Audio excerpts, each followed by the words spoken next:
मतलब है। तो मेरा निवेदन है कि आप मुद्दा समझिए। मुद्दा क्या है कि किस चीज़ पे हम लोग बात कर रहे हैं। मुद्दा है कि नर्सिंग घोटाले के आरोपियों को अभी तक क्यों नहीं सरकार ने गिरफ्तार किया।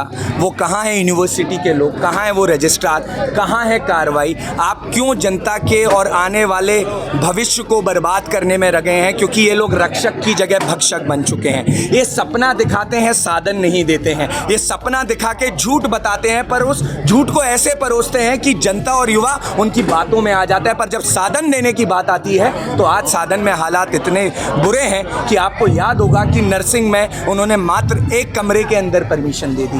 उन्होंने ये नहीं देखा कि 100 बेड का अस्पताल है भी कि नहीं। फिर दूसरी बात, इन्होंने कहा था अपने वादा संकल्प पत्र में कि 2.5 लाख नौकरियां देंगे। कहाँ है विधानसभा सत्र हुआ अभी? विधानसभा के अंदर कहाँ उन्होंने इस बारे में कोई बात की? 18,000 नौकरियों की। किस कैटेगरी में दे रहे हैं 18,000 नौकरी? अरे मैं तो ये कह रहा हूँ जो कांस्टेबल की 80,000 नौकरियों के बारे में बात हुई थी 5 साल में, कहाँ है वो नौकरियां पटवारी की, कांस्टेबल की, हमारे स्टेनो की? तो ये सरकार जो है सिर्फ भ्रमित करने में लगी है। और इन्होंने कहा था कि महिलाओं को 1.5 करोड़ आवास बना के देंगे।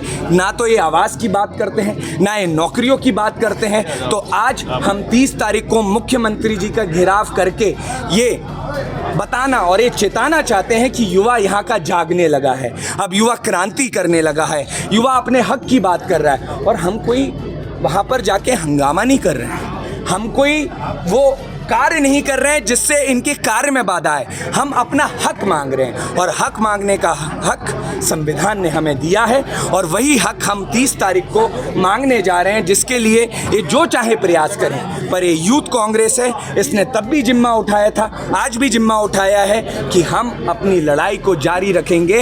हर नौजवान के लिए, हर महिला के लिए और हर एक किसान भाई के लिए यही हमारा काम है विपक्ष में रह के। और हम ये चेतावनी देते हैं कि अगर आप नहीं सुधरे तो सुधर जाना, क्योंकि अब जनता आक्रोश में आने लगी है, अब जनता अपनी आवाज़ उठाने लगी है। बहुत बहुत धन्यवाद। देखिए, मेरा ये कहना है, प्रधानमंत्री मोदी जी के श्रीमुख से एक बार भी किसानों के सम्मान के लिए बात नहीं निकल रही। यार किस तरह का प्रधानमंत्री है? एक दिल्ली की बॉर्डर पे हजारों किसान आंदोलन करते करते मर गए, साल भर किसानों को हो जाता है। आप दूसरे देश में जाके ताली बजवा लेते हो, मोदी मोदी के नारे लगवा लेते हो।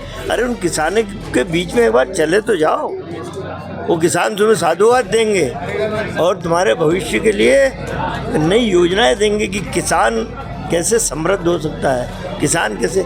लेकिन ये व्यक्ति नरेंद्र मोदी साहब जाना ही नहीं चाहते, सिर्फ किसानों को आश्वासन देके 2,000 रुपये 3 महीने में एक बार भेजते हैं, 6,000 रुपये भेजते हैं साल भर में। वो समझते हैं कि किसान को मैंने खरीद लिया है, लेकिन किसानों के स्वाभिमान पे चोट पड़ी है, हजारों किसान मरे हैं, सुनना पड़ेगी।